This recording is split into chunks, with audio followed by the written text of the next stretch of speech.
Hello guys and welcome back to my channel. Did you know that October 1st was International Coffee Day? In line with the celebration of favorite drinks of many and hipsters, we will be talking about Before the Coffee Gets Cold and its series by Toshikazu Kawaguchi.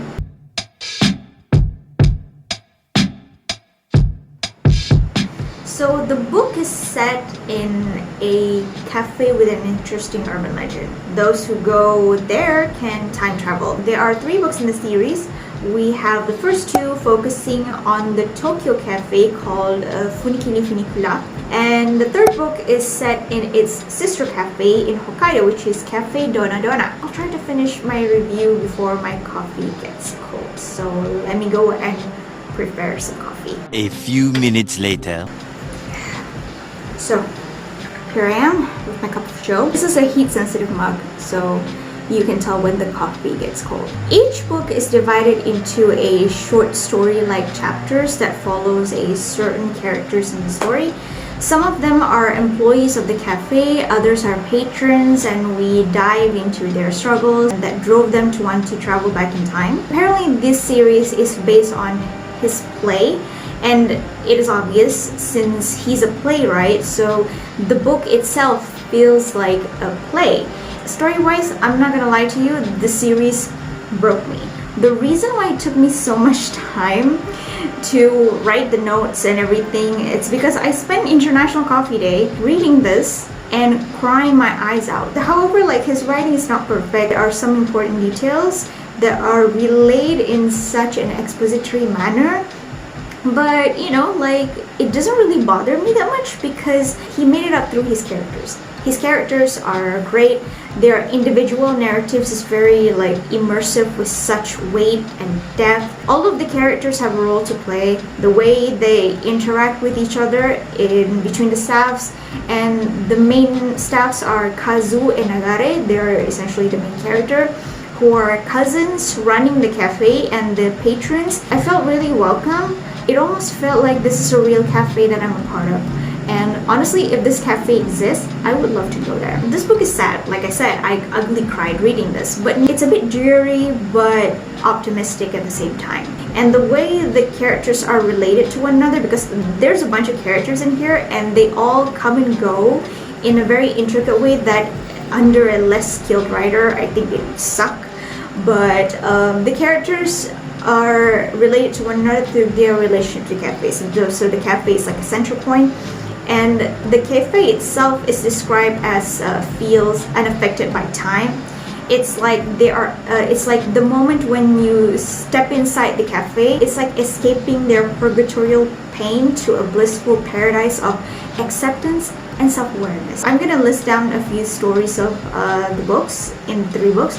So the first book has the story of a woman trying to get the love of her life, a wife realizing the sacrifice of her husband who is suffering from dementia, a fully realized sisterly love, and the eternal love of a mother to a child, and vice versa. And the second book is actually more male-centric in comparison to the first one. The second book actually makes me cry harder. Alongside like the story of the patrons, we also dive deep into the character of Kazu in the second book. So Kazu is the time travel coffee expert, and her tragic backstory, as well as the backstory of the ghost of the place. Yeah, the place has a ghost, and we'll talk about that later. In the third book, which sets at the Hokkaido Cafe Dona Dona, so this different setting gives a refreshing change and prevents the story from getting overly monotonous, and it gives the cafe a different vibe with a description of the city of Hokkaido and everything.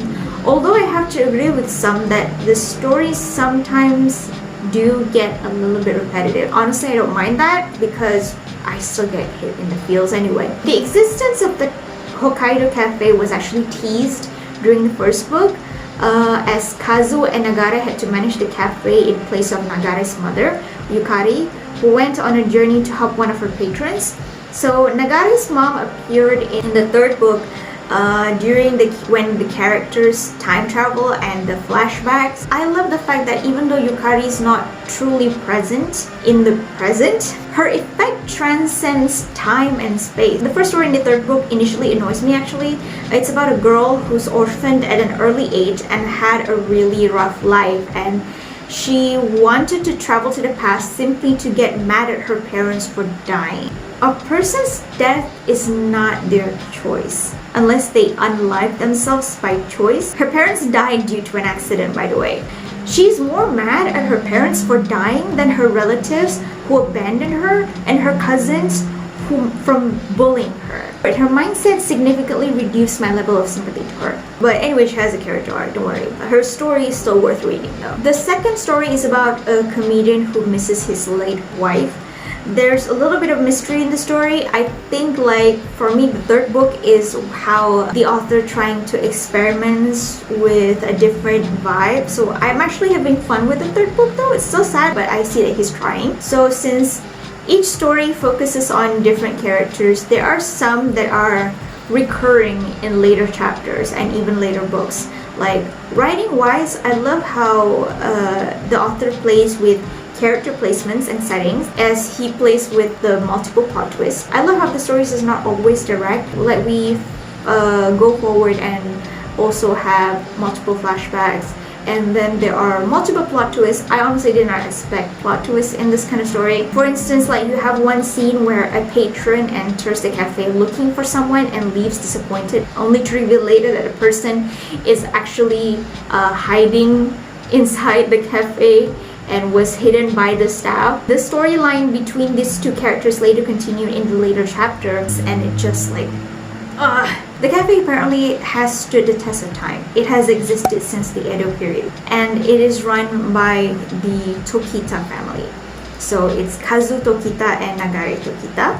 So if the cafe is the heart of the story, then each beat is marked by the jingle of the cafe bell as the door swings open and shut, like a heartbeat. And just like the heart that keeps us going, the cafe is a place that moves the character emotionally by dispelling their current woes and emerging out a lighter person. Literature, symbolism, I get it. Inside every person is an inherent capability to make it through any kind of difficulty. Everyone has that energy. But sometimes when that energy flows via our anxiety valve, the flow can be restricted. The greater the anxiety, the greater the strength needed to open the valve and release the energy. So in order to time travel, there are rules that you must follow.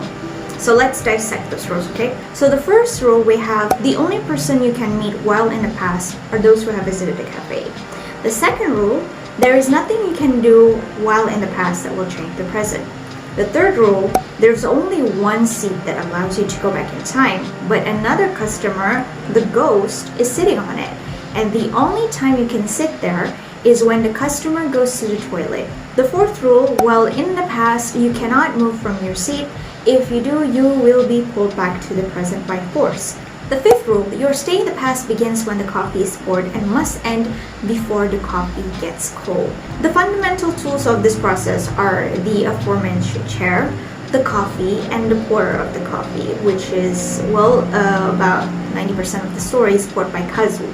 Every time someone wants to time travel, only the women of the Tokita family will do the ritual by pouring the coffee for the time traveler whilst reminding them of the rules. It's kind of like a little ceremony that they have. The number one rule, which is like the only people you can meet while in the past are those who have visited the cafe, is kind of like a rule/plot device that grounds the stories inside the cafe. So, which is the reason why we rarely get to venture out, except via flashbacks. And the consequences of ignoring number 5 is that if you fail to drink all of your coffee before it gets cold, you will become the ghost that sits on that seat. They essentially die. I find it strange that there was one last rule that was not really relayed to anyone, but I think people have a somewhat of a silent understanding of that. Each person can only travel once. You only have a once-in-a-lifetime opportunity to travel. It is important to make that time count. I find it really ironic that the people who wishes to time travel, they are the kind of people who took time with their loved ones for granted. It is funny that people only appreciate things when they are available in small doses, like money and time. What I think the story is trying to teach us is that the past might be out of reach, even for those who can visit it, because like you can only visit like a few minutes. But the future is always there. These are the people who really, really need to make peace with their past in order to move on with their future. At the end of the day, whether one returns to the past or travels to the future, the present does not change. So it raises the question, just what is the point of that chair? Like seriously, this is not like Doraemon's time machine where you can go to the past and you can stay for as long as you like. And this is not like 12 Monkeys where you go to the past to affect your future and causality and kind of thing. It makes you wonder like what kind of person would want to travel to the past just for a few minutes if it's not going to change anything in the present. Someone that is fated to die will die anyway, and someone that is fated to live will live despite whatever fatal injury that you give them. But the change, of course, lies more on the person sitting on that chair. But the core lesson of the trilogy is that death is not the end. And to live your life happily is the best way to give the life of your loved ones meaning. This was nailed for me so deep with the story of this guy in the second book. I don't remember what's his name, who is fatally ill, and he wants to travel to the future to see if the girl she's dating now is happy or not. In the flashback, he recalls their early days where she confessed that she had a miscarriage, and she berates herself for not being strong enough to carry the child to full term. But this is how the guy changes her perspective. She didn't think that he would understand the delicate subject of losing a baby, being a man and all, but she desperately needed a sympathetic ear. It did not matter whose it was. Of the people she had already told, her female friends had cried with her, and her parents had tried to reassure her by telling her it wasn't her fault. He asked, "Why do you think the child you were carrying was granted life in this world for those 70 days?" This sparked so much anger in Asami. Her lips began to tremble. "Are you telling me I'm a bad person?" She found herself unable to stop herself from snapping at him like this. She had already blamed herself for her child never having been born. But to then be told this by someone who had absolutely no business in saying such a thing made her even more distraught. With a composed expression, he calmly waited for her to stop crying and then said, "That child used its 70-day-long life for your happiness." He spoke gently, but with unwavering certainty. "If you remain devastated like this, then your child would have used those 70 days in vain." I find that extremely moving. By the way, there is a movie adaptation called Cafe Funiculi Funicula, and based on the trailer, I'm still kind of 50-50 whether I should check it out. One of the reasons is because I don't want to relive all those tears that I've shed for this book, but also because the description and the way the cafe is depicted seems really off.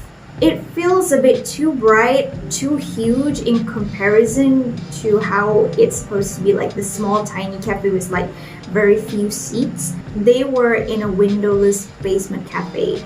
The lighting was provided by just 6 shaded lamps hanging from the ceiling and a single wall lamp near the entrance. A permanent sepia hue stained the cafe interior. Without a clock, there was no way to tell night and day. There were 3 large antique wall clocks in the cafe. The arms of each, however, showed different times. Was this intentional, or were they just broken? So, Before the Coffee Gets Cold and its series offers an uncomplicated look at life as it conveys simple truth such as we should live life without regrets and anything. And in a world where we are flooded with heavy dramatic media, and Toshikazu Kawaguchi really uses his writing style to remind us of these sentiments that we know often, but deep down we always forget.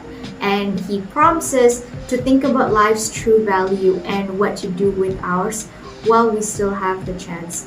While it is sad, it also provides a sense of optimism. It is definitely a perfect cozy read for you to tuck into when life feels a bit dark. And I would suggest go read it at home in your leisure, or at a cozy cafe with smooth jazz playing. And that the vibe of this book really encourages you to take things slow and remember to drink your coffee before it gets cold. So thank you guys so much for watching. My coffee is thankfully not yet cold. So let me know in the comments if you can go to this cafe and time travel for a few minutes. Who would you like to see and why? What are you gonna say or when you see them? Thank you guys again for watching, and I'll see you guys in the next one. Bye bye!